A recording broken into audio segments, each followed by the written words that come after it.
তো এখানে আমার একটা ল্যান্ডিং পেজের ক্লায়েন্টের একটা সমস্যা হয়েছে। উনি হচ্ছে গিয়ে এই টাইমারটা চাচ্ছেন না। উনার যে ওয়েবসাইটে যে টাইমার আছে, ল্যান্ডিং পেজের টাইমার আছে, সেটা বলতেছেন যে এটা ব্যাকএন্ড থেকে ডিলিট করে দিতে। ওইটা টাইমার আর রাখতে চাচ্ছেন না এবং উনি নিজে একটা করে ভুল করে ফেলেছেন। ওইখানে দেখেন আমি ডিজাইন দেওয়া ছিল এরকম। আর উনি ব্যাকএন্ড থেকে কিছু কাজ করতে গিয়া মানে কিছু চেঞ্জ করতে চাইছিলেন হয়তোবা।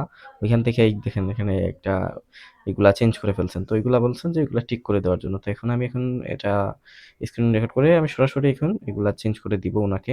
তো আমি এখান থেকে ডিরেক্টলি আমি এটা হাইড করব না। সরি, ডিলিট করব না। এটাকে আমি হাইড করে দিব। যদি উনার ভবিষ্যতে প্রয়োজন হয় টাইমারটা উনি যাতে করতে পারেন, ইউজ করতে পারেন। তো আমি এখানে এটাতে ক্লিক করব, এলিমেন্টর ইয়েতে ক্লিক করে আমি এখানে চলে যাব রেসপন্সিভ। তারপর হচ্ছে গিয়া hide on desktop, hide on tablet, হ্যাঁ? হাইড অন মোবাইল, এগুলা হাইড করে দিব। শেষ। হাইড হয়ে গেল। এবং উনার কিন্তু ল্যান্ডিং পেজ ২ টা। একটা দিয়ে এড চালাচ্ছেন আর একটা হচ্ছে হোম পেজের জন্য ইউজ করতেছেন। বুঝতে পারছেন? এটা হয়তোবা আপনাদের কিছু মাথার উপর দিয়ে যেতে পারে। তবে উনি ২ টা ইউজ করতেছেন। তো ২ টাই আমি করে দেব।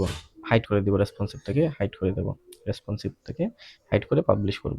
তবে এটা পাবলিশ করার আগে, হ্যাঁ, এটা পাবলিশ করে দিব। তো এখান থেকে আমি এখন দেখে নেব এটার ডিজাইনটা।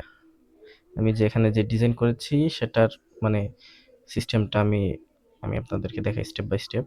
হ্যাঁ, আমি বক্সটা সিলেক্ট করে নিলাম। সিলেক্ট করার পর এখান থেকে আমি এখন চলে যাব স্টাইলে। স্টাইল থেকে ডিভাইডার এখানে চলে যাব।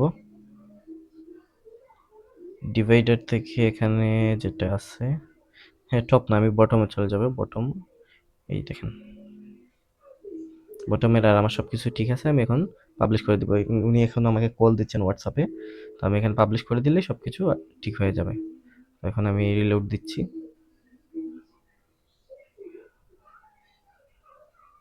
এই দেখেন ঠিক হয়ে গেছে। সব কিছুই এখন আগের মতো ঠিক হয়ে গেছে। এবং এখান থেকে আমি মোবাইল রেসপন্সিভ ভিউ দেখাবো আপনাদেরকে যে এটা মোবাইল রেসপন্সিভ আছে কিনা বা কোনো সমস্যা হচ্ছে কিনা। এখান থেকে আমি একবার চেক করে দেবো। ইন্সপেক্টে ক্লিক করব। ইন্সপেক্টে ক্লিক করার পর এখানে দেখতে পারতেছি হ্যাঁ, এটা মোবাইল রেসপন্সিভ আছে সম্পূর্ণ। শুধু উপরের এই লাইনটা আমি এটাকে একটু জায়গাতে এনে নেব, একটু বেশি না, ঠিক আছে, এটা সম্পূর্ণ পারফেক্ট আছে। ওকে, তো ওনার কাজটা আমি শেষ করে দিলাম। ওনার সাপোর্টটা এখন কমপ্লিট হলো। এখন ওনাকে আমি জানাবো যে ওনার কাজটা আমি কমপ্লিট করে দিয়েছি। ওনার যে সমস্যা হয়েছিল এগুলো কমপ্লিট করে দিয়েছি। অলরেডি উনি আমাকে হোয়াটসঅ্যাপে কল করেছেন। আচ্ছা, ধন্যবাদ সবাইকে ভিডিওটা দেখার জন্য।